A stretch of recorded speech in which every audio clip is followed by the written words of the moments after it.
ku curahkan segala isi di hati. Oh, haruskah kau ku peluk dan tak ku lepaskan, hingga tiada pernah ada kata berpisah. No, no, no, no, no, no. Oh.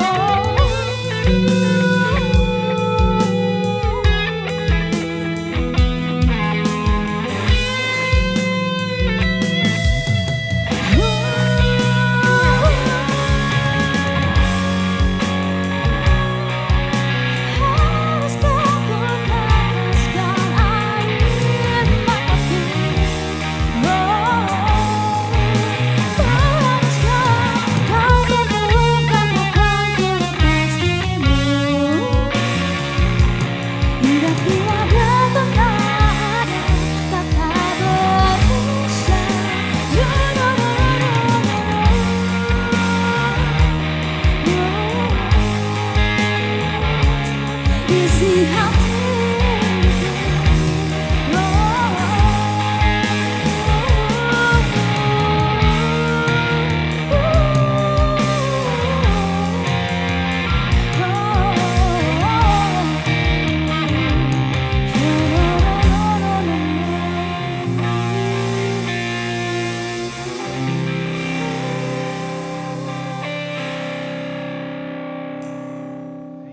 Windy and Friend, dan selamat sore untuk pemirsa dari rumah. Kita bertemu kembali tentunya di Suara Sriwijaya Millennials untuk edisi hari ini, Kamis tanggal 3 Maret ya, 2023. Tidak terasa saat ini sudah Maret saja, artinya mungkin nanti di akhir Maret kita akan mulai yang namanya Ramadan, seperti itu. Baik, untuk sore hari ini seperti yang kita ketahui bahwasannya pemilihan pada tahun 2024 tinggal menghitung bulan.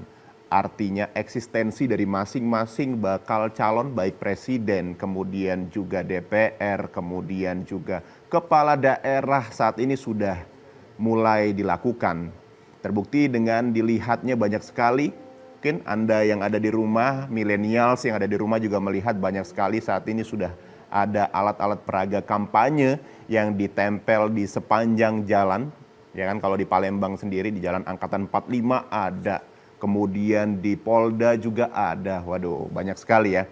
Dan kita juga, topik kita sore hari ini terkait dengan millennials, artinya peran pemilih pemula seperti apa, karena yang seperti yang kita ketahui bahwasannya pemuda merupakan salah satu hal terpenting juga dalam kontestasi pemilihan baik kepala daerah, presiden, dan juga anggota DPR, baik DPR maupun DPRD. Untuk itu sore hari ini kami akan membahasnya bersama dengan para milenials yang sudah hadir di studio TVRI Sumatera Selatan. Kali ini bersama saya Dika Saputra. Untuk Anda juga yang ingin bergabung, kami persilakan nantinya di 0711 311 454. Baik. Sudah hadir ini mahasiswa Magister Administrasi Publik Universitas Sriwijaya, Mas Firdaus. Selamat sore, Mas. Selamat sore, Mas Dika. Kemudian juga ada mahasiswi Komunikasi FISIP Unsri, Mbak Tasya Azhara. Iya, Kak Dika. Halo. Apa kabar semuanya? Alhamdulillah baik. Baik ya. Baik, alhamdulillah. Milenials muda, administrasi publik, kemudian juga FISIP. Kita berbicara tentang pemilih pemula, artinya kita berbicara tentang politik dan juga pemuda. Langsung ke Mas Firdaus, seperti apa melihat politik dan juga pemuda saat ini? Kalau menurut saya untuk politik dan pemuda bisa dilihat dari sisi baik dan sisi buruk juga, Kak.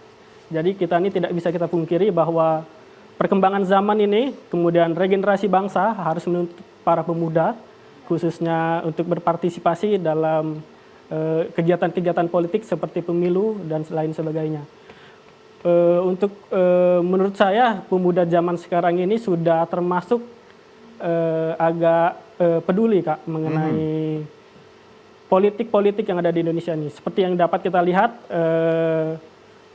sudah terdapat banyak partai-partai di pemerintah pusat, di DPR yang juga diisi oleh anak-anak muda. Betul. Dan dapat kita ketahui juga, namun di sisi lain pemuda-pemuda kita ini masih sedikit mengalami kekurangan pemahaman mengenai pentingnya politik dan partisipasi dalam mengikuti politik itu sendiri, Kak. Oke, pengurangan pemahaman tentang kontestasi politik. Ya. Itu yang perlu kita garis Ya, bawah dan kita ya. akan obrolkan nanti seperti itu. Kalau dari Mbak Tasya, seperti apa melihat pemuda dan politik saat ini? Kalau menurut saya sendiri sih, kalau di lingkungan saya sendiri ya, pemuda-pemuda atau teman-teman saya ini masih kurang jiwa-jiwa politiknya. Oke.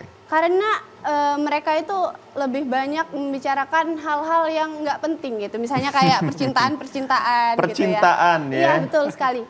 Kalau misalnya untuk membahas politik mungkin agak jarang ya sekarang. Mungkin karena pikiran mereka politik, apa sih politik? Mereka kurang pemahaman gitu loh, kayak kata kakak tadi. Terus kurang apa ya? Kurang mengulik, kurang mencari tahu juga. Mungkin pemahaman mereka tentang politik juga kurang gitu. Terus kalau menurut saya mungkin pemerintah butuh kesadaran dari dalam diri sendiri untuk menumbuhkan jiwa-jiwa politik sebagai milenials tadi. Kurang pemahaman, kurang peduli ya Iya, kan. betul. Oke, baik, kita berbicaranya kurang pedulinya. Oke, dari sisi kurang pedulinya karena memang berdasarkan beberapa data juga yang saya temukan juga di beberapa data, salah satunya adalah dataku menyebutkan bahwasannya peran pemuda untuk perhatian terhadap dunia politik itu sangat tipis sekali gitu ya. Betul. Nah, kalau dari Mas Firdaus, kira-kira apa yang menyebabkan millennials ini kayaknya kurang tertarik gitu untuk masuk ke dalam ranah politik? Mungkin kalau menurut saya untuk kurang tertarik itu enggak sih, Kak. Menurut saya itu mungkin memang mereka itu belum menyadari pentingnya politik itu sendiri. Karena dapat kita lihat partisipasi para pemuda-pemuda ini untuk bergerak dalam bidang politik itu khususnya di kampus seperti demo dan sebagainya itu sebenarnya sudah memiliki pemahaman. Namun untuk masyarakat yang mohon maaf ya, Kak, seperti di daerah-daerah, kebetulan saya juga dari daerah, Kak. Saya menyadari kalau kayak teman-teman sebaya saya ini, benar kata Mbak tadi, kurang peduli dan agak kurang minat terhadap bidang politik ini. Mereka kalau pemilu itu hanya sekedar coblos pulang. Segitu, Oke. Kak. Iya. Menggugurkan kewajiban. Iya, benar. Menggugurkan kewajiban dan kemudian juga agak kurang terhadap rasa tanggung jawab mereka sendiri itu, Kak. Oke, baik. Iya. Jadi kalau versi Mas Firdaus adalah kurang kesadaran. Sip. Kalau dari versi Mbak Tasya sendiri, kenapa kira-kira mereka kurang kesadaran, kemudian kurang peduli? Apa yang menyebabkan? Apakah memang distribusi informasinya yang tidak tersampaikan kepada kalangan millennials? Atau memang ada beberapa contoh yang kayaknya millennials tidak tertarik terhadap dunia politik atau seperti apa? Mungkin kalau menurut saya kurangnya itu tadi sosialisasi tadi mengenai ranah politik ini, Mas. Karena bisa dilihat ya millennials zaman sekarang ini lebih banyak main sosial media tapi nggak digunain untuk hal-hal yang positif. Iya, betul. Biasanya mereka cuman paling buka TikTok gitu-gitu. Tapi kalau menurut kakak tadi, kalau misalnya ikut demo, banyak juga teman-teman saya yang ikut demo tapi mereka nggak paham. Iya, benar. Dia nggak paham tentang apa sih tujuan mereka itu demo gitu. Yang penting ngajak aja temennya, ayo kita demo. Tapi oh ya udah gitu. Oke. Cuman main baku hantam aja mereka. Iya, betul. Main baku hantam aja. Jadi ikut rame-ramenya aja? Benar, ya. Tapi maksud dari tujuan mereka berorasi Iya. kurang mengetahui Iya. gitu? Bukan kurang mengetahui, malah ada yang banyak yang nggak tahu sama sekali tujuannya itu apa gitu. Oke, jadi ikut ramenya aja? Iya, benar. Oke, ini menarik nih. Mungkin ada beberapa part juga yang perlu kita garis bawahi antara kepedulian dan juga mungkin tentang sosialisasi tadi. Kira-kira apa penyebab sehingga distribusi informasi dan juga pengetahuan tentang dunia politik ini tidak tersampaikan terhadap kaum milenial seperti itu? Kalau dari Mas Firdaus melihatnya dari sisi apa, Mas? Kalau menurut saya sesuai dengan kemampuan para milenial sekarang yaitu mengakses informasi melalui sosial media. Menurut saya benar masyarakat kita ini terkhususnya milenial agak kurang peduli karena mereka itu lebih fokusnya kepada hal-hal yang kurang produktif sifatnya. Kemudian di sisi lain juga pemerintah maupun partai politik menurut saya mereka itu agak kurang juga terhadap sosialisasi dalam rangka meningkatkan kapasitas atau meningkatkan pemahaman melalui media sosial yang dapat diakses atau yang dapat terus dinikmati oleh para milenial khususnya, Kak. Oke, kurangnya akses dan juga Iya. kurangnya mungkin konten ya dalam Benar, hal Pak. ini karena memang yang paling dekat dengan millennials kemudian zillennials adalah sosial media, Sosial gitu media, ya. benar, Setuju Bang. dengan Setuju, itu ya. setuju. Kalau Mbak Tasya seperti apa melihatnya? Kalau saya sendiri sih lebih pemerintah kurang mengayomi. Kurang mengayomi. Iya, kurang mengayomi. Dari sisi seperti apa Anda melihat pemerintah kurang mengayomi? Kalau zaman sekarang kan politik, apalagi kalau ngomongin masalah politik ya, udah aduh politik, pasti banyak label-label negatif tentang politik ya. Oke. Ya.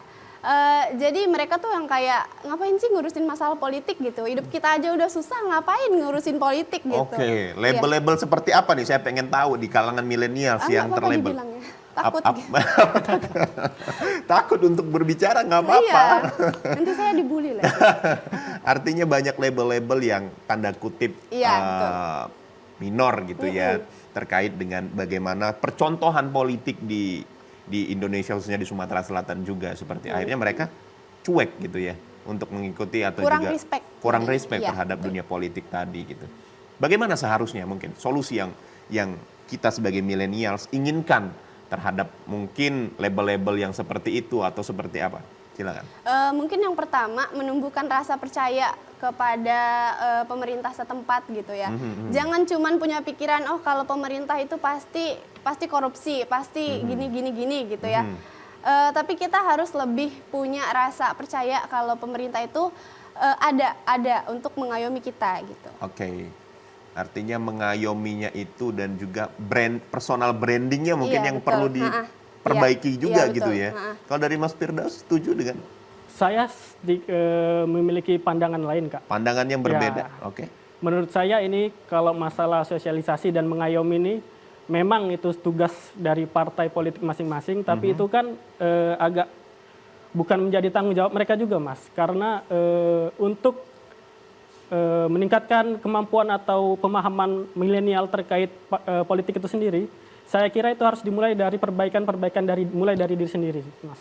Karena kalau dari diri sendiri sudah menutup mata atau nggak peduli atau tidak mau partisipasi dalam bidang politik itu sendiri, itu memang ibaratnya sudah menutup pintu, jadi tidak bisa masuk. Punya dari gate sendiri gitu ya. Gate gerbang yang harus diterjang itu harus dibenari dari sisi-sisi internal masyarakat itu dulu sendiri, Kak. Oke, menarik sekali nih Mas Firdaus, kemudian juga Mbak Tasya, banyak sekali yang harus kita obrolkan lagi. Tapi kita akan kembali lagi, pemirsa ada di rumah jangan kemana-mana, tetap bersama kami tentunya di Suara Sriwijaya Milenial.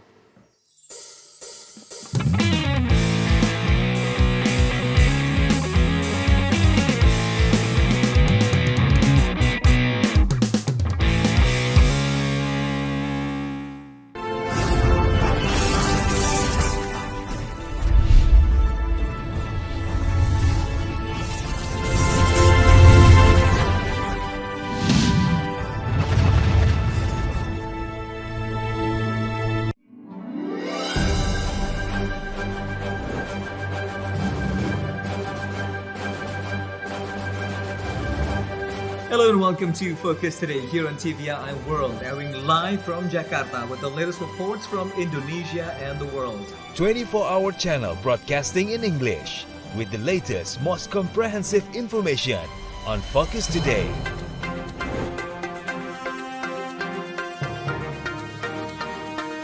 Diving into global issues with in-depth analysis on Think Tank. In the battleship maneuvering exercise, various battleships... Introducing the new strengths of Indonesia's artillery on national defense. Illustrating the beauty and uniqueness of diverse Indonesian culture on Beautiful Indonesia.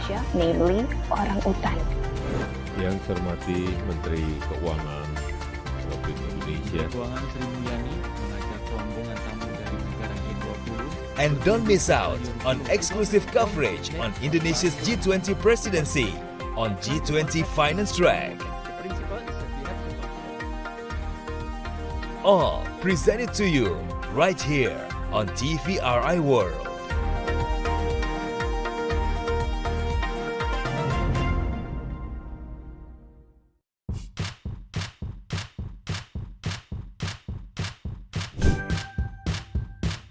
Keluarga Indonesia sudah saatnya kita cerdas memilih tontonan yang tepat untuk anak. Karena tontonan yang ramah anak sangat penting untuk membentuk karakter dan tumbuh kembang anak. TVRI menghadirkan program-program tayangan yang edukatif dan aman untuk buah hati kita.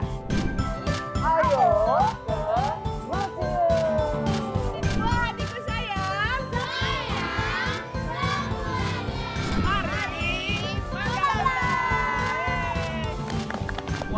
Kami, anak-anak desa, hidup dari loncat. Seru-seru kan acaranya? Seru banget. Teman-teman jangan lupa nonton TVRI ya. Dan pastinya ramah untuk anak.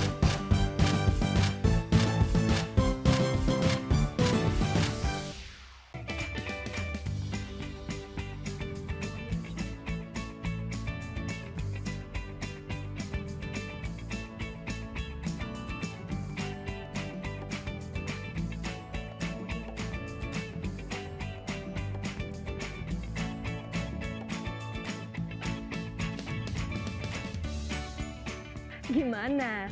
Bersih dan jernih kan siarannya? Jangan khawatir, semua ini gratis. Tidak perlu beli kuota internet dan nggak perlu biaya berlangganan. Bagi kamu yang masih menggunakan TV analog, cukup dengan satu langkah mudah. Untuk televisi yang sudah siap digital, cukup scan ulang siaran TV kamu untuk menangkap siaran TV digital. Banyak pilihan programnya, bersih gambarnya, jernih suaranya, dan canggih teknologinya. Ayo, kita beralih ke siaran televisi digital.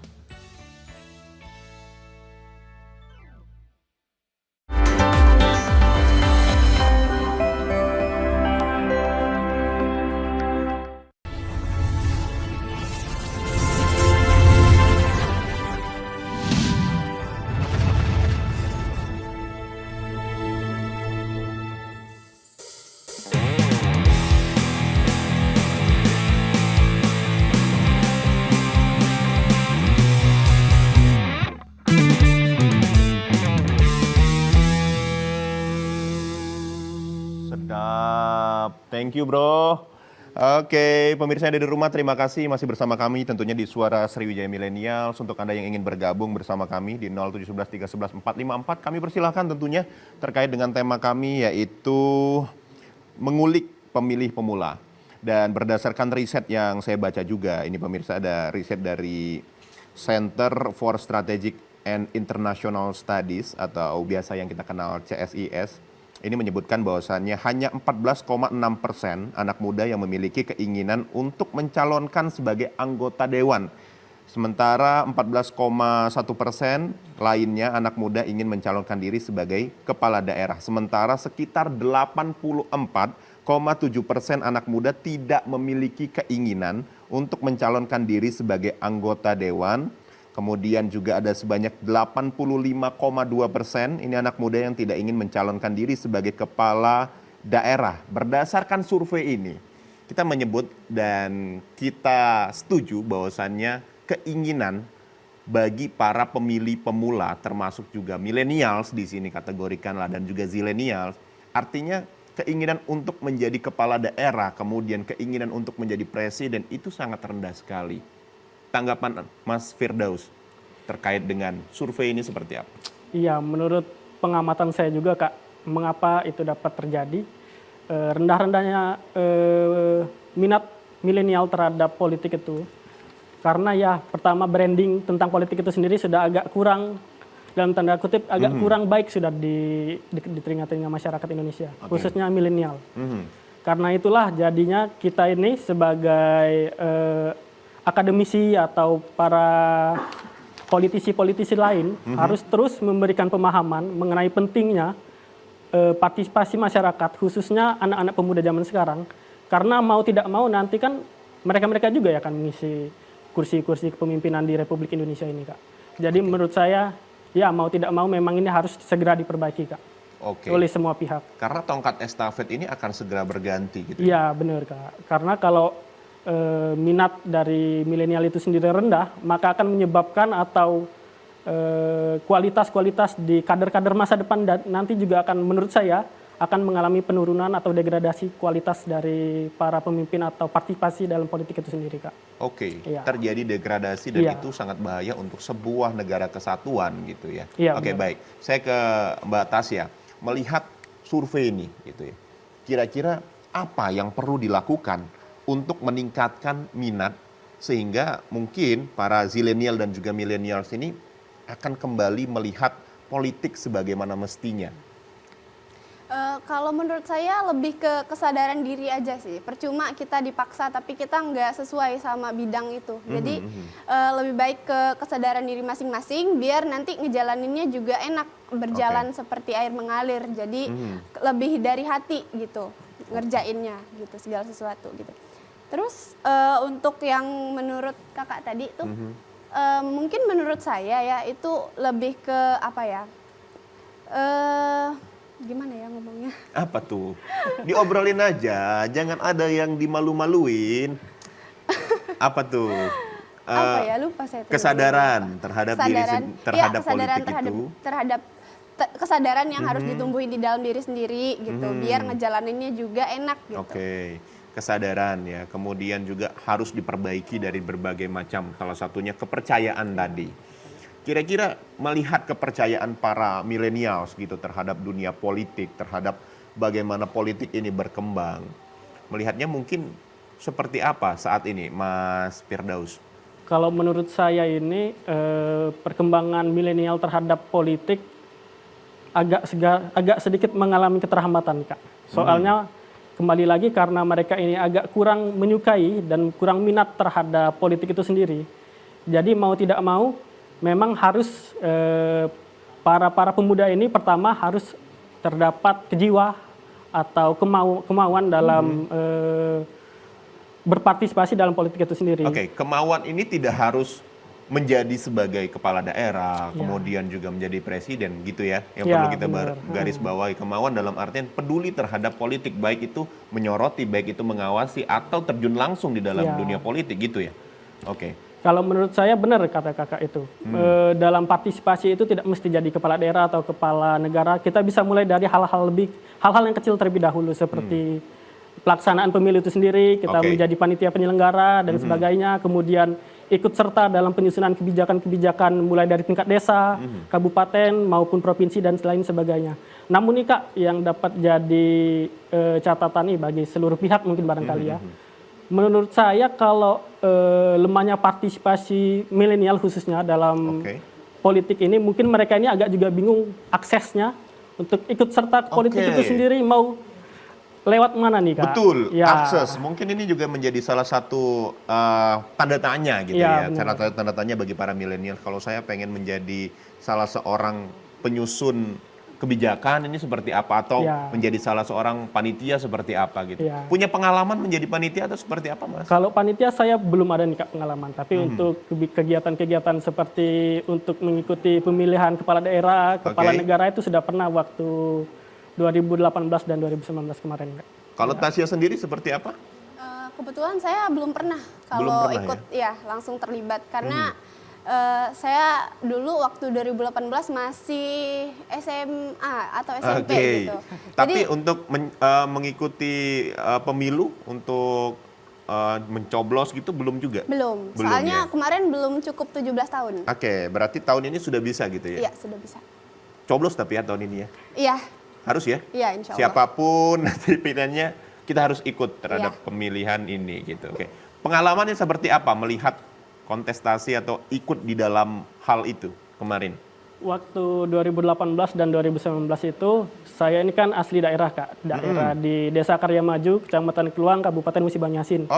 Ya, jadi saya kebetulan kan di sini domisili di Palembang.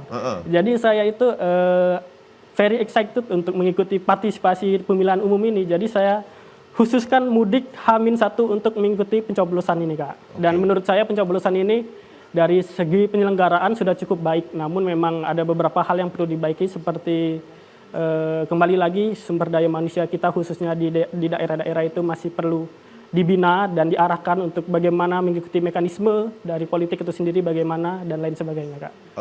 Perlu dibina. Di mana tadi tinggalnya? Saya lahirnya itu di Desa Karya Maju, Kak. Karya Maju Iya. itu daerah Musi Di- Banyuasin. Iya, Musi Banyuasin, Kak. Arah ke Tanjung Siapi-Api bukan? Oh, enggak, Kak. Enggak. Kita kalau dari saya lintas Sumatera, Kak, dari Jambi, tapi Oke. sebelum Jambi belok ke kiri. Iya, dekat iya, Sungai iya, Lilin. daerah Pangkalan Balai Iya, ya, sana. Oke.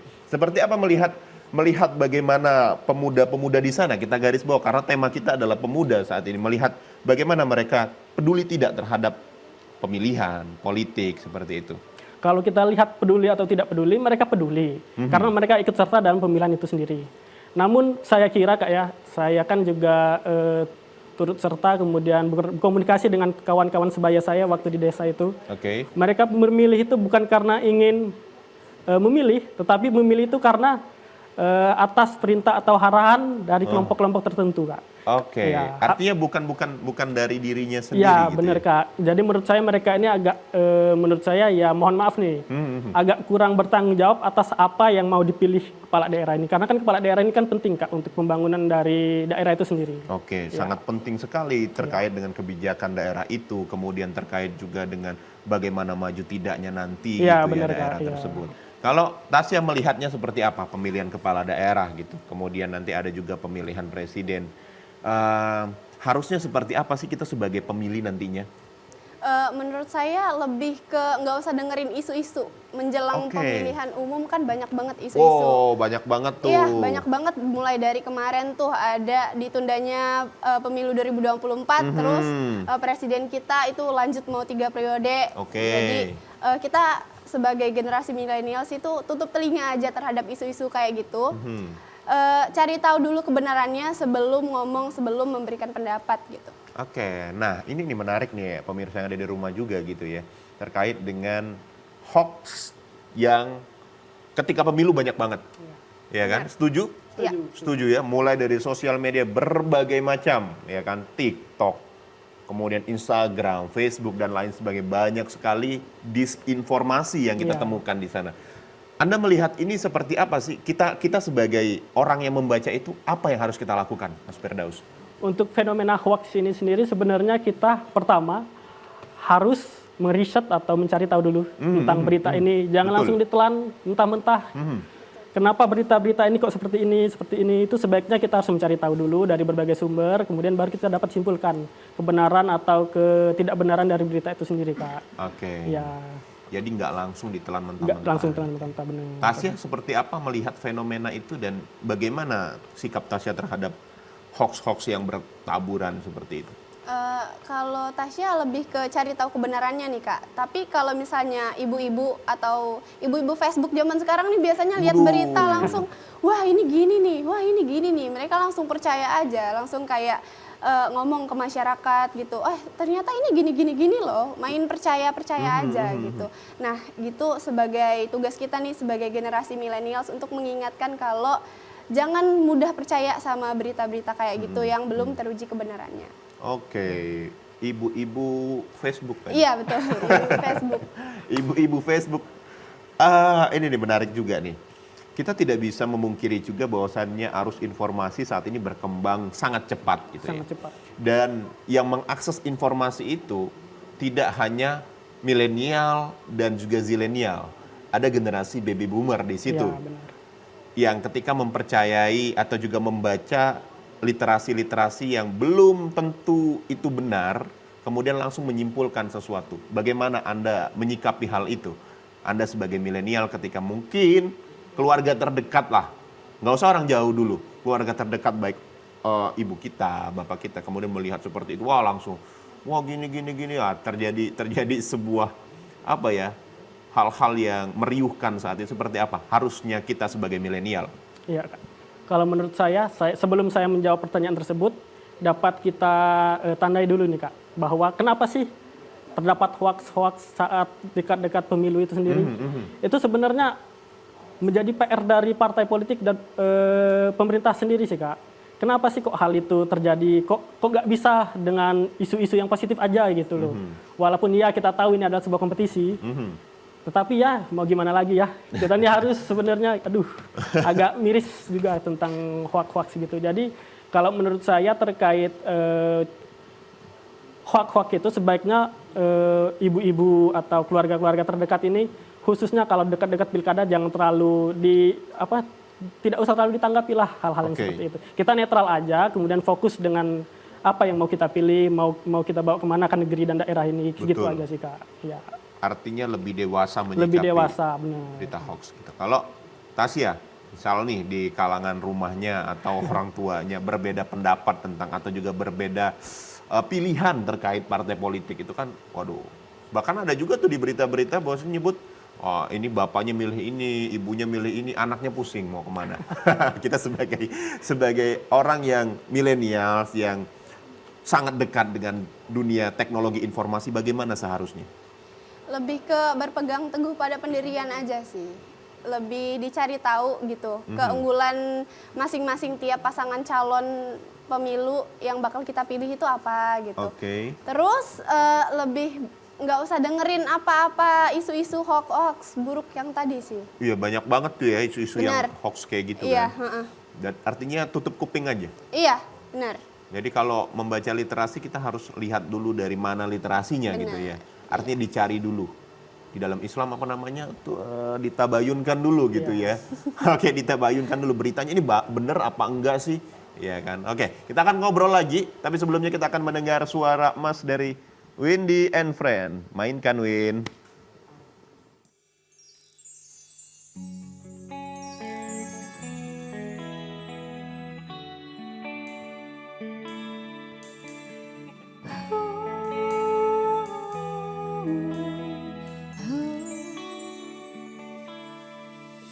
Sudah ku coba sepenuh hati untuk mencari kebaikan, menapikan perasaan, jatuhkan egoku, namun sayapku demo. Bila ku tanya pada diriku, mengapa aku bertahan menerima kenyataan yang tak baik saja, memaksakan segalanya. Sakit tak sembuh, sadarkah kita terlalu hancur? Hilang habis tak tersisa, tapi tak mampu ku menyerah. Tertawa hati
kasih Windy and Friend, lagunya enak banget cuy. Oke cuy, kita lanjut lagi nih cuy. Oke, untuk pemilihan tahun 2024 ya kan, ini terdapat bonus demografi di Indonesia salah satunya. Artinya ledakan usia produktif, keuntungan ekonomi, tapi juga untuk dunia politik ini rentan terhadap mobilisasi massa untuk usia-usia yang muda gitu ya. Artinya pemilih nanti 2024 di ledakannya itu ada di pemilih pemula gitu. Banyak sekali pemilih pemula yang baru lulus seperti Tasya juga. Bagaimana ini sikap Anda sebagai pemilih pemula harusnya terhadap mobilisasi massa? Silakan. Kalau menurut saya ini juga menjadi suatu fenomena nih Kak yang harus kita perhatiin. Mengapa menjadi sesuatu yang harus kita perhatiin? Karena mobilisasi massa terkait partisipasi politik ini sebenarnya ya gimana ya, agak kalau kita ngomong baiknya sih ada Kak, tetapi jeleknya juga banyak. Jadi oleh karena itu sebaiknya pemuda-pemuda ini harus memiliki pemikiran yang kritis terkait politik itu sendiri. Karena kalau pemuda itu tidak, pertama pemahamannya yang rendah, kemudian tidak adanya kepedulian terkait politik itu sendiri, maka akan membawa ke jurang-jurang tentang politik yang agak kurang mengenakan Kak. Jadi menurut saya mobilisasi itu penting, tetapi harus diikuti juga dengan kapasitas atau pengembangan SDM juga yang memahami terkait hal itu Kak. Dalam konteks hal ini yaitu politik. Oke. Artinya benar-benar harus dipahami juga. Ya. Kalau dari Tasya, merupakan juga nanti bakal jadi salah seorang pemilih juga, pemilih pemula juga, terkait dengan mobilisasi massa. Artinya seperti yang kita obrolkan di awal tadi, banyak seperti kata Tasya, banyak orang ikut demo tapi nggak tahu tujuan mereka orasi apa, bahkan permasalahannya apa. Artinya ikut rame-rameannya aja. Yang lebih parah lagi mungkin ada beberapa isu lainnya terkait dengan masalah uang gitu. Nah ini seperti apa seharusnya kita sebagai kaum milenial ini seperti apa untuk menghindari mobilisasi massa ini? Kalau menurut saya sih lebih ke kayak berpegang teguh pada ini, pada pendirian lagi-lagi itu. Terus nggak usah ikut-ikutan temen. Misalnya nanti temen milih ini, nanti dihasut, ngapain sih kau milih wong ini kan cak ini itu kan. Lebih ke kayak udah nggak usah didengerin, biarin aja kita sama pilihan kita sendiri, mereka sama pilihan mereka. Mereka menganggap kalau pilihan kita baik, kalau menganggap kalau pilihan kita itu buruk ya terserah mereka. Yang penting kita udah yakin sama pasangan calon kita kalau mereka itu bisa memimpin Indonesia atau membuat gebrakan baru untuk Indonesia yang lebih maju gitu. Oke, artinya tetap berpegang teguh, bersatu kita teguh, bercerai kita lincah. Oke, baik. Tetap berpegang teguh, walaupun Mas Teguhnya nggak tahu kemana, tetap harus dipegang ya. Oke. Kemudian terkait dengan karakter dan juga pemimpin ideal menurut para millennials dan juga zillennials nih, kalau dari Mas Firdaus seperti apa sih kita berbicaranya sebagai pemimpin ideal yang diminati para milenial? Kalau dari Mas Firdaus seperti apa melihat? Kalau menurut saya yang paling penting itu kejujuran. Kedua, amanah, dan harus dapat memenuhi tanggung jawab dan visi misi yang telah disampaikan. Namun seperti yang kita ketahui Kak, kalau masalah politik ini kan khususnya dalam pencalonan kepala daerah, DPR atau kepala negara itu kan tidak bisa lepas dari yang namanya oligarki. Jadi harus ada timbal balik dari apa yang telah diusahakan oligarki kepada para calon-calon itu tersebut. Oleh karena itu Kak, sebenarnya kita ini sebelum memenuhi atau mengikuti menjadi kepala daerah atau legislatif dan sebagainya itu pertama harus memiliki modal sendiri, bukan modal atau dimodali. Karena hal itu akan mempengaruhi sebuah atau seorang kepala daerah dalam mengambil keputusan terkait kebijakan yang akan dilaksanakan. Jadi itu penting sekali untuk menghindari atau jangan terlalu ikut campur terhadap oligarki yang ada di Indonesia ini sendiri Kak. Ya. Harus punya modal. Gitu. Harus ada modal dan harus ada rasa tanggung jawab dan rasa ingin memperbaiki dan membenahi pembangunan di Indonesia ini sendiri Kak. Terkait dengan jujur tadi ditaruh di paling depan gitu ya. Jujur dulu baru yang lain. Kenapa? Karena kalau kita tidak jujur nih, Jadi kerjaan-kerjaan kita selanjutnya seperti perencanaan pembangunan dan segala macamnya itu akan terdapat intervensi-intervensi dari pihak lain. Nah, kalau kita kemakan intervensi dari pihak lain itu kan mempengaruhi keputusan kita dan mempengaruhi kejujuran dan hati nurani kita sendiri, Kak. Jadi oleh karena itu menurut saya kejujuran itu harus ada, kemudian oligarki yang kita tunggang itu juga harus memiliki rasa kepedulian terhadap bangsa Indonesia itu sendiri, Kak. Jangan sampai kita mengikuti oligarki yang kurang baik atau yang ingin memiliki niat jahat atau yang hanya ingin mempertahankan kekayaan-kekayaan mereka sih, Kak. Iya, itu harus ditekankan karena oligarki akan mempengaruhi dari kinerja dari kepala daerah khususnya dalam melakukan pembangunan di Indonesia itu sendiri sih, Kak. Mempengaruhi kinerja kepala daerah gitu, artinya harus punya modal. Kalau pemimpin ideal menurut Tasya sebagai seorang pemilih pemula, seperti apa harusnya? Baik kita berbicara presiden, kepala daerah, anggota dewan, harusnya seperti apa sih? Bisa menampung aspirasi masyarakat, bisa mengayomi masyarakat gitu. Lebih ke mereka harus punya visi misi yang bukan cuma bisa menguntungkan suatu kaum doang. Tapi visi misi atau tujuan-tujuan yang mereka buat itu bisa menguntungkan masyarakat Indonesia secara keseluruhan. Dan yang paling penting bisa mengatasi permasalahan di Indonesia yaitu kemiskinan, Kak. Oke, artinya menampung aspirasi. Betul. Menerapkan aspirasi itu atau tidak harusnya? Atau ditampung saja? Luber nanti ditampung terus ya kan? Harusnya ditampung gitu, ambil yang mana baik, yang bisa menyangkut gimana sih yang bisa baik untuk kepentingan umum gitu. Oke, dikerjakan gitu ya? Iya, diterapkan. Dan menentaskan kemiskinan, memang melihat apakah itu menjadi salah satu tanggung jawab dari mereka para pemimpin? Iya, tentu saja. Tasya melihatnya? Iya. Tapi nanti dulu jawabnya ya. Pemirsa ada di rumah juga mungkin penasaran seperti apa jawaban dari Tasya. Tetaplah bersama kami di Suara Sriwijaya Milenial.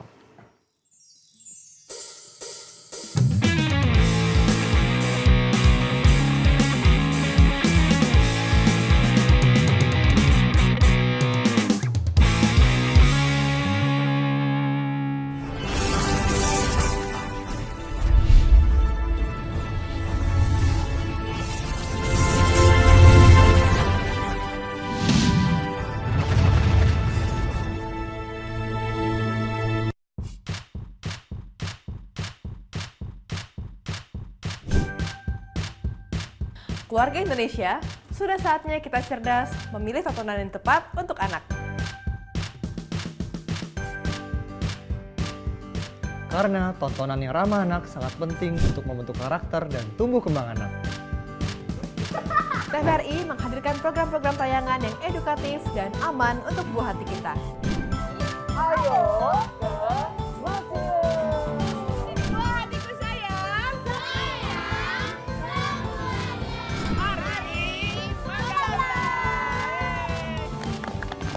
Kami, anak-anak Keva, hidup dari loncat.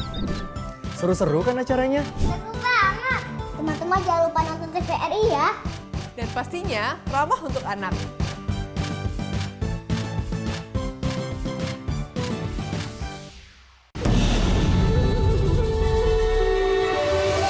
Ribuan suku dan bahasa, warna-warni budaya. Ajarkan kita bijaksana, menjaga Indonesia kaya. Ayo, karena kita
menonton siaran televisi digital?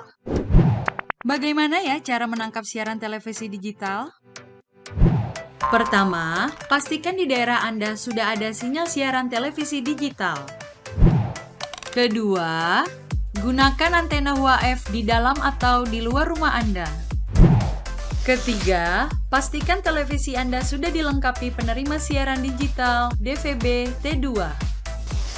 DVB T2 merupakan jenis sinyal yang digunakan Indonesia dalam penyiaran televisi digital. Keempat, pilih autoscan, lalu pindai televisi Anda. Bagaimana jika televisi Anda masih analog? Pasangkan set-top box. Televisi Anda otomatis menangkap siaran digital. Bersih gambarnya, jernih suaranya, canggih teknologinya.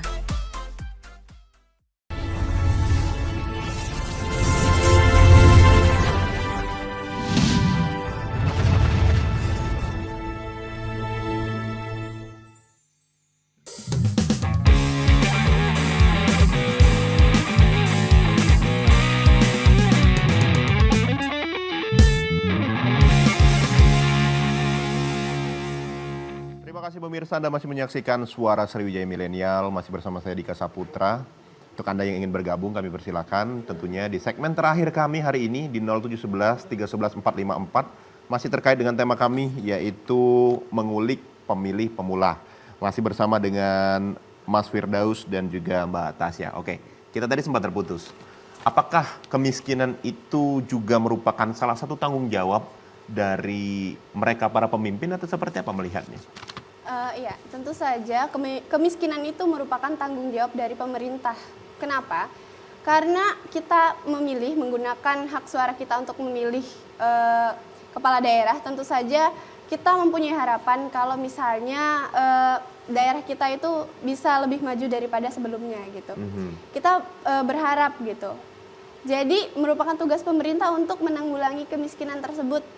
Caranya bisa dengan mungkin memajukan para UMKM gitu. Sekarang kan kalau misalnya contohnya kayak di BKB gitu, masyarakat banyak yang jualan tapi digusur sama Pol PP gitu. Itu kan merupakan salah satu untuk memutuskan mereka untuk mencari nafkah itu jadi terkendala karena digusur sama Satpol PP gitu.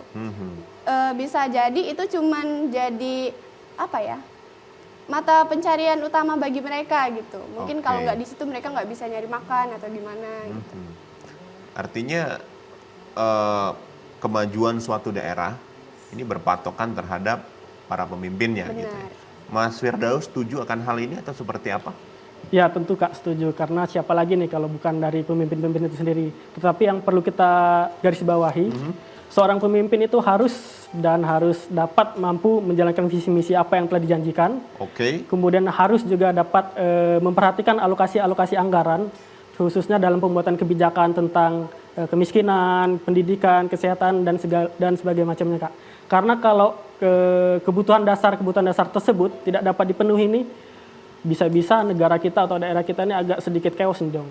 Karena kebutuhan dasar sudah tidak terpenuhi, mau mikirin apa lagi nih kalau kebutuhan dasar aja tidak terpenuhi. Oleh karena itu menurut saya memang jadi tanggung jawab yang besar nih dari kepala daerah untuk terus meningkatkan dari sektor pendidikan, kesehatan, kemudian ketertiban keamanan, kemudian juga dari segi-segi ekonomi dalam pembuatan kebijakan dan lain-lainnya Kak. Sedikit saja Mas, tambahan mungkin untuk sore hari ini. Seperti apa kita sebagai para milenial untuk tetap peduli terhadap politik ini? Apa yang harus kita lakukan? Pertama tentu saja yang dapat kita lakukan nih dari hal-hal yang kecil terlebih dahulu yaitu mengikuti partisipasi baik dari segi perencanaan pembangunan atau dari memberikan aspirasi-aspirasi ke anggota dewan dan lain-lainnya. Oleh karena itu Kak, untuk kita nih sebagai milenial harus terus mengikut sertakan karena kita ini kan masyarakat juga nih, masyarakat umum yang juga bertanggung jawab nih untuk suksesan daerah dan bangsa kita juga nih. Oleh karena itu jangan kita lepas tangankan aja nih apa yang mau dikerjakan oleh pemerintah atau kepala Tapi negara. harus ikut Ya, andil di dalamnya. harus ikut andil itu seperti dalam partisipasi, kemudian pengawasan-pengawasan dari tingkat-tingkat kecil seperti di desa-desa itu kan bisa kita lihat nih kepala desa ini mau membangun ini, kemudian kita kan juga bisa nih ada dari BPD desa itu kan ikut serta menanyakan kok kegiatan-kegiatan ini seperti ini dibangun untuk siapa, kan kebutuhan dasar aja kan harus dipenuhi. Kalau kepala desa hanya fokusnya ke jalan atau infrastruktur yang agak kurang dasar seperti hanya membuat jalan tadi, kemudian pancuran dan segala macam itu sebenarnya agak salah nih Kak.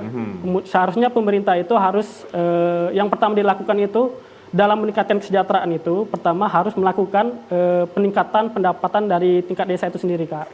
Bisa dilakukan melalui badan usaha milik desa dan lain-lainnya, Kak. Hal itu penting sekali nih, Kak. Artinya ikut andil di dalam pemutusan kebijakan. Ya, benar. Oke ya. Oke. Mbak Tasya mungkin sedikit saja untuk menambahkan apa yang harus dilakukan milenial terhadap kontestasi pemilihan baik kepala daerah maupun presiden, sedikit saja. Mengedukasi masyarakat gitu, biar mereka nggak basing-basing pilih, nggak sembarangan milih gitu.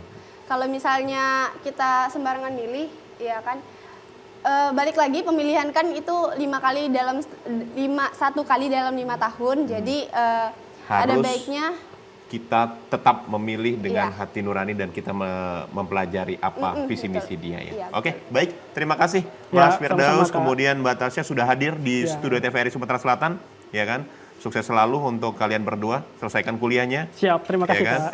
Tetap awasi politik kita. Siap. Terima kasih, dan juga untuk pemirsa terima kasih untuk kebersamaan Anda selama kurang lebih 45 menit ke belakang. Saya Dika Saputra mewakili seluruh kerabat kerja bertugas pamit undur diri.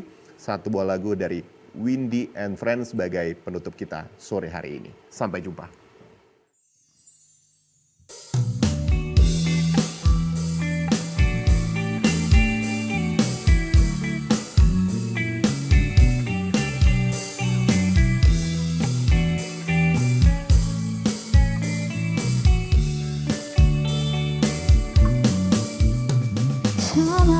Sama saja mantra cintaku tak bekerja. Hati ini juga ingin cinta yang bisa memuja diriku. Agungkan senyumku, rekatkan diriku.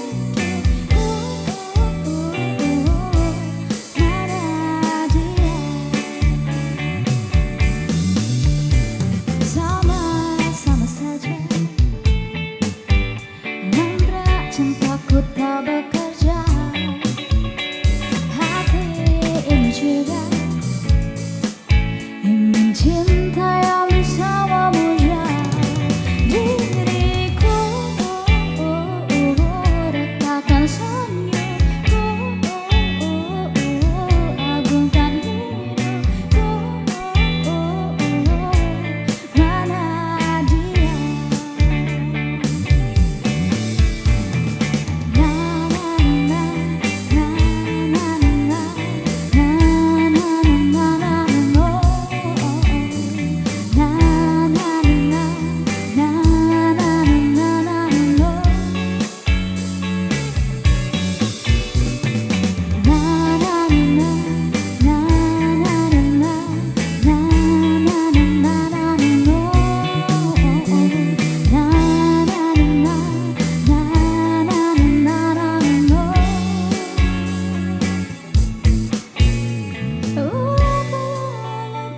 Coba ku gagal lagi, terus menerus aku mencari, tapi